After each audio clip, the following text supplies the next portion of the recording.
ሰላም እንዴት ናችሁ? ዛሬ ስለ አንታርክቲካ እናውራ። ከዛ በፊት ግን አንድ ትንሽዬ ፌቨር ልጠይቃችሁ። ይህን ቻናል ሰብስክራይብ ያላደረጋችሁ ሰብስክራይብ አድርጉ። የእናንተ ትንሽዬ ትብብር ለቻናሉ ትልቅ ነገር ማለት ስለሆነ እና እንደዚህ አይነት ኮንተንቶች ደግሞ ብዙ ተመልካች የሌላቸው ነገር ግን የሚፈጁት ጊዜና ስትራግላቸው ከባድ ስለሆነ ትብብራችሁ ብዙ ነገር ማለት ነው ለኔ። ሰብስክራይብ ስላደረጋችሁ አመሰግናለሁ። ወደ አንታርክቲካ ጉዳይ እንላለን። ሙሉ በሙሉ በበረዶ የተሸፈነው ይህ ሰባተኛ አህጉር በስፋቱ ከአውሮፓና ከአውስትራሊያ የሚበልጥ ግዙፍ የሆነ የበረዶ ቦታ ነው። ወደ ታች ጥልቀቱ እስከ 4 ኪሎ ሜትር ድረስ ይረዝማል የበረዶ ንጣፉ። ነገር ግን ይህ ቦታ በጣም እንግዳ የሆኑ ክዋኔዎች የሚበዙበት ቦታ ነው። ለምን አትሉኝም? በርካታ ምክንያቶች አሉ ለዚህ። የትኛውም ሀገር ይህንን ቦታ የኔ ነው ማለት እንዳይችል ስምምነት ተደርጓል። የሁሉም የዓለም ሀገራት የጋራ ቦታ ነው የተባለ ቢሆንም የትኛውም ሰው ግን ወደዚህ አካባቢ መጓዝ መብት የለውም። ከተወሰኑ የሳይንቲስት ግሩፖችና እነዛን ሳይንቲስቶች ከሚጠብቁ የተወሰኑ የሚሊተሪ ፐርሶኔሎች ውጪ ማንም ሰው ወደዛ አካባቢ ዝር እንዳይል፣ አውሮፕላኖችን በዛ አካባቢ እንዳያልፉ የተከለከለ ነው። ታዲያ እነዚህ ሪሰርች ቤዞች ላይ የሚደረጉት የትኞቹ ምርምሮች የሚገኙት ውጤት ደግሞ የዓለም የጋራ ሀብት ናቸው ተብሎ አንዳቸው የሪሰርች ቦታዎች ለሌላኛው እንዲናገሩና መረጃ ሼር እንዲደራረጉ ተወስኗል። ነገር ግን እንግዳ ነገሩ እዚህ ጋር አይደለም የሚጀምረው። ከዚህ ወደ ታች 4 ኪሎ ሜትር ድረስ ከሚነጥፈው የበረዶ ንጣፍ ስር የተገኙ በርካታ ኪሎ ሜትሮችን የሚረዝም ተራሮችና በመቶዎች የሚቆጠሩ ከበረዶ ስር የተገኙ ሐይቆች መኖራቸው ነው። ታዲያ እነዚህ ስትራክቸሮች ምናልባትም ህይወትን ሰፖርት ሊያደርግ የሚችል አካባቢ የነበረበት ቦታ መሆኑን ይጠቁማሉ። እውነት ነው፣ ሳይንቲስቶችን በዚህ ጉዳይ ይስማማሉ። ግን ጊዜውን ወደ ሚሊዮን ዓመታቶች ወደ ኋላ ይጎትቱትና ይሄ የበረዶ አካባቢ ለህይወት ምቹ የነበረበት ዓመታት ረጅም ጊዜያትን ያስቆጠሩ ናቸው በማለት ይደመድማሉ። ነገር ግን የጥንት ካርታዎች አንታርክቲካን በዚህ አይነት ሲስሉት አናገኝም። አረንጓዴያማ የሆነው ይህ አንታርክቲካ ክፍል በካርታዎች ላይ በርካታ የሆኑ አስፈሪ እንስሳቶችና ፍጡራን የሚኖሩበት ቦታ እንደሆነ ይጠቁማሉ። ይሄ ብቻ አይደለም። ዶክተር ሮዳስ ታደሰ ኖቲስ እንዳደረገው በመጽሐፈ ሄኖክ 829 ላይ የተጠቀሰው ንባብ እዚህ ስክሪን ላይ አስቀምጥላችኋለሁ። እሱ ስለ አንታርክቲካ የሆነ ሚስጥር ሹክ የሚል ይመስላል።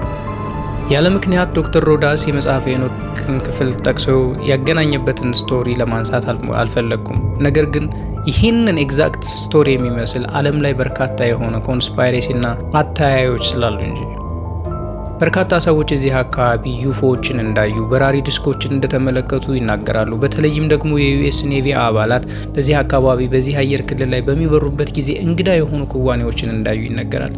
በዚህ አካባቢ አውሮፕላኖቻቸውን ይዞ የሚበሩ ሰዎች ያዩዋቸው በርካታ አኖማሊዎች አሉ። ድንገት በአንታርክቲካ የአየር ክልል ላይ በሚበሩበት ጊዜ ሲግናሎቻቸው ጠቅላላ ይጠፋሉ፣ ሰርኪቶቻቸው ይቋረጣሉ፣ እንግዳ የሆኑ ክዋኔዎችን ያሉ። አብዛኞቹ ደግሞ የዩፎ ሳይቲንግም እንዳላቸው ወይም ደግሞ ዩፎዎችን እንደተመለከቱ ይናገራሉ። የተለያዩ ሰው የሚመስሉ ብሎንድና ረጃጅም ፍጡራንንም እንደተመለከቱ የሚናገረዋሉ።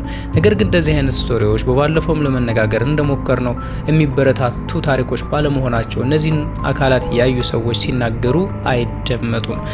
አንድም ከማዕረጋቸው ተቀንሰው ከስራቸው የሚባረሩ፣ ሁለትም ደግሞ ሳይኮሎጂካሊ የተጎዳ አእምሮ ያላቸው ሰዎች ተብሎ በመፈረጅ እንዲገለሉ ከማህበረሰቡ ስለሚደረጉ ያዩትን አይተው ዝም ይላሉ።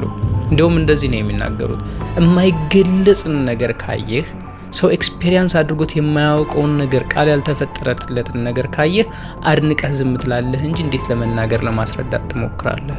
ማንስ ያምነኛል ብለህ በማለት የሚናገሩ አሉ። ታዲያ በተለያዩ ጊዜ እንደዚህ አይነት መረጃዎች ይወጣሉ። ምናልባትም አንታርክቲካ ላይ ከሚነሱ ስፔኩሌሽኖች ውስጥ ወደ ሌላ ምድር መግቢያ ወይም ደግሞ አንደርግራውንድ ወርልድ የመግቢያ ቦታ ነው ብለው የሚያምኑ ሰዎች አሉ። ሌሎች ደግሞ ወደ ሌላ ዳይሜንሽን የመግቢያ ፖርታሎች ናቸው ይላሉ። በእርግጥ ነው ሳይንቲስቶችም ይሄንን በጣም ስትሬንጅ የሆነ የውስጥ ለውስጥ መንገዶች አግኝተዋቸዋል።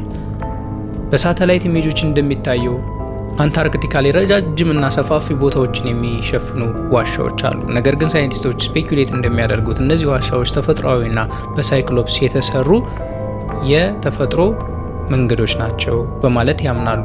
ለሌሎች ግን ይህ አይደለም ነገርየው። እነዚህን ዋሻዎች ተከትለው በትክክል ቦታዎቹን አውቆ ለሚጓዝ ሰው ወደ ሌላ ዓለምና ሌላ ፍጡራን፣ ሌላ ስልጣኔዎች ጋር የመገናኛ መንገድ ነው በማለት ይናገራሉ።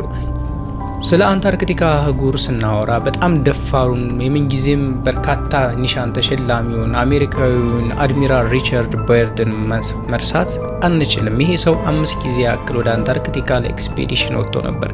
ታዲያ 3ኛ ጊዜ ወደ አንታርክቲካ ባመራበት ጊዜ ያያቸው ነገሮች በጣም እንግዳ የሆኑ ጉዳዮችን ነበር። እርግጥ ነው ኦፊሻል ዶክመንቶች ላይ ይሄ ሰው ተናገረው ተብሎ የሚታወቅ ምንም አይነት አኖማሊ ወይም ደግሞ ከተፈጥሯዊ ሁኔታ የወጣ ነገር የለም በማለት ይጠቀሳል። ነገር ግን ሌሎች ሰዎች የሚያውቋቸው ሰዎች እና ተደብቀዋል ተብሎ የሚታወቁ መረጃዎች እንደሚናገሩት አድሚራል ሪቻርድ ባየርድ ያየው ነገር በጣም ስትሬንጅ የሆነ ጉዳይ ነው። ምንድን ነው ያየው? አውሮፕላኑን ይዞ በዚህ አካባቢ በሚያበርበት ጊዜ አውሮፕላኑ ሙሉ በሙሉ መስራት ያቆማል። ዘውር ሲል የሚያያቸው ነገሮች ከሚሊዮን ዓመታት በፊት ጠፋ የተባለው ማማት የተባለውን የዝሆን ዝርያ ጨምሮ በርካታ ነገሮችን ያያል። አውሮፕላኑን በሚያሳርፍበት ጊዜ ግን ሌሎች ሰዎች የሰው ቅርጽ ያላቸው ብሎንድ እና ረጃጅም ሰዎች ወደሱ ይጠጋሉ። ምንም አይነት መሳሪያ አልያዙም። በስሜ ጠርተው ውረድ አሉኝ ይላል።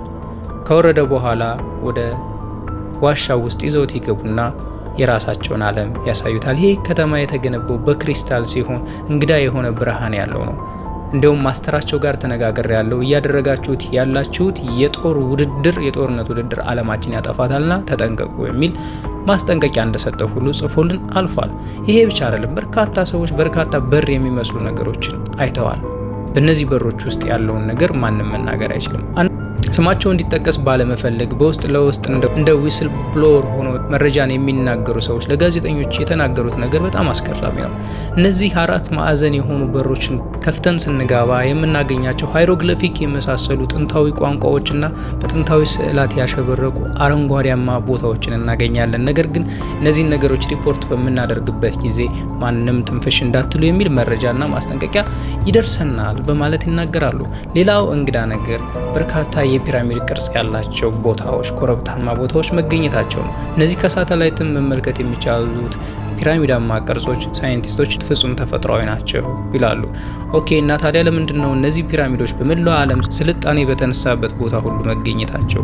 አንታርክቲካ ሲሆን ቦታ ላይ የሆነ ጊዜ ላይ ስልጣኔ ፍሎሪሽ ያደረገበት ቦታ ነው ብለን አንደርስታንድ ለማድረግ አንችልምን ስንላቸው ሰዎች ፋሚሊያር የሆነ ወይም ተመሳሳይ የሆነን ስትራክቸር ለማየት አይምሯቸው ይፈጥናል። ይሄ ክስተት ፓራዶሊያ ይባላል እና የሆኑን ነገር ከሚያውቁት ነገር ጋር ማመሳሰል ልማዳቸው ስለሆነ ወይም ሳይኮሎጂካል የሆነ ኤቨንት በመሆኑ ሰዎች ፓተርንን ሪኮግናይዝ የማድረግ ኤቢሊቲያቸው እነዚህን ስትራክቸሮች ከፒራሚድ ጋር እንዲመሳሰል አደረጋቸው እንጂ በውስጣቸው ምንም አይነት ካርበን ዴት ሊደረግ የሚችል ፍርስራሽ ነገር አላገኘንም፣ ከስልጣኔ ጋር የማይገናኝም፣ ስለዚህ ተፈጥሯዊ ነው ብለው ነገሩን ለማቃለል ይሞክራሉ። እንዳልኳችሁ ከስሩ ከ4 ኪሎ ሜትር ስር ኢሮፕ ውስጥ የሚገኘውን ረጅሙን የኤልፒስ ሰንሰለታማ ተራራን የሚበልጥ ተራሮችና በመቶዎች የሚቆጠሩ ሐይቆች ከስር መገኘታቸው ደግሞ ስልጣኔን ወይም ላይፍን ሰፖርት የማድረግ አቅም እንዳላቸው ይናገራሉ። ሌላው ስፔኩሌሽን ደግሞ ሃሎ እርዝ ቲዎሪስቶች የሚናገሩት ናቸው። እነዚህ ሃሎ እርዝ ቲዎሪስቶች ከምድር በታች ስልጣኔ አለ የሚሉ ሲሆኑ ዓለም ክብ ናት በሚለውም የማያምኑ ናቸውና ወደ ምድር ስር መግቢያና የምድር ስር ወዳለው ስልጣኔ ሌላ ስልጣኔ የመግቢያ በሮች አሉ ብሎ የሚያምኑት እነዚህ ሃሎ እርዝ ቲዎሪስቶች ኦኬ፣ አንታርክቲካ ወደ እነዚህ ቦታዎች የመግቢያ ሌሎች ስልጣኔዎችም ጋር የመገናኛ መንገድ ነው በማለት ከሚገኙት እንግዳ የሆኑ በሮችና ቦታዎች ጋር ለማገናኘት ይሞክራሉ። በሁለተኛው የዓለም ጦርነት ወቅት ሂትለር ጦርነቱ አይቀሬ እንደሆነ ባወቀበት ጊዜ ወደ አንታርክቲካ በርካታ ወታደሮቹን ልኮ ነበረ። የሐሰሰው ምክንያት ደግሞ ለጦርነቱ ሊያግዘው የሚችል ጥንታዊ ዌፐን ወይም መሳሪያ መኖሩን በማመኑ ነበር።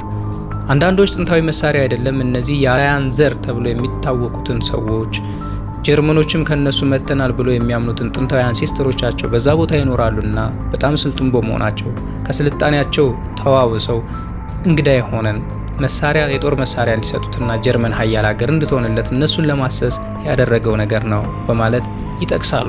ነገሩ ምን ያክል እውነት እንደሆነ የምናውቀው ነገር የለም። ነገር ግን ሂትለር በርካታ የጦር ቤዝ ካምፖችን እዛ ቦታ መስርቶ እንደነበር ግን የታመነ የተረጋገጠ ነገር ነው።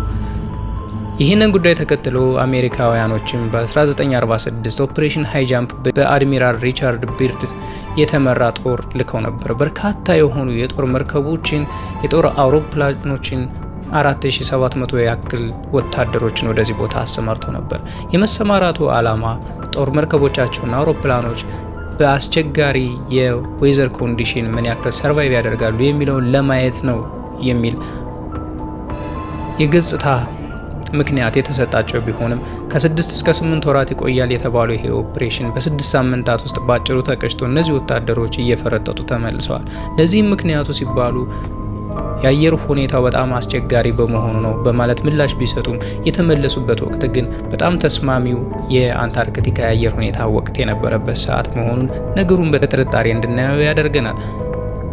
ታዲያ እነዚህ በርካታ የዩፎ ሳይቲንጎች እና ዩፎን ተመልክተናል የሚሏቸው ስቶሪዎች ተደማምረው ከአሜሪካውያኖች የማያሳምን ምክንያት ጋር አንዳች ነገር እንድናሸት እንድንጠረጠር ያደርገናል ማለት ነው።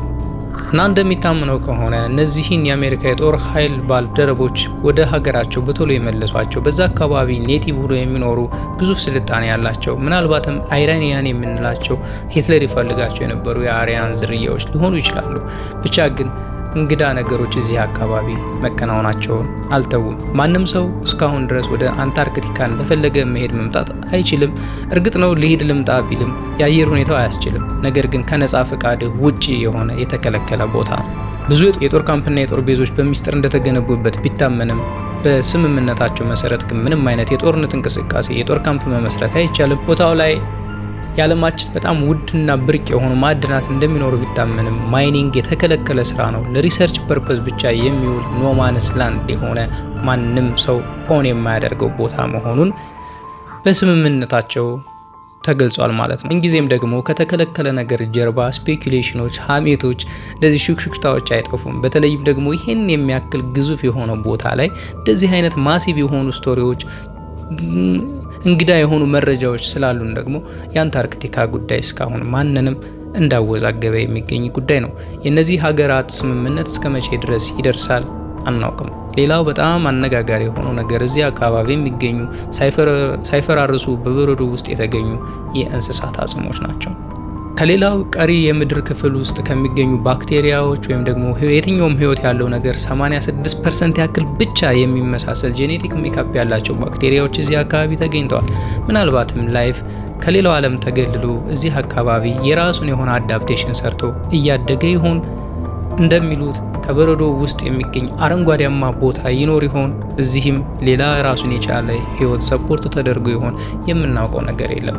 የምናውቀው ነገር ቢኖር እንኳን መንግስታቶች እነዚህ አይነት ፋይሎችን ለህዝብ ይፋ ለማድረግ በጣም በርካታ ጊዜ ይወስድባቸዋል። አንታርክቲካ ላይ ምን እየተካሄደ ነው? እውነት በመጽሐፈ ሄኖክ የተጠቀሰው የምድር ዳርቻ ወደ ሌላ ምድር መግቢያ ቦታ ሊሆን ይችል ይሆን? የአንታርክቲካ ጉዳይ ዛሬም የብዙዎችን ቀልብ እንደሳበ ሚስጥራዊነቱ እንደቀጠለ ነው። የእናንተን ሀሳብ አስተያየት ኮመንት ላይ ጻፉልኝ። ሰብስክራይብ አድርጋችሁ ስለምታዩ በጣም አመሰግናለሁ።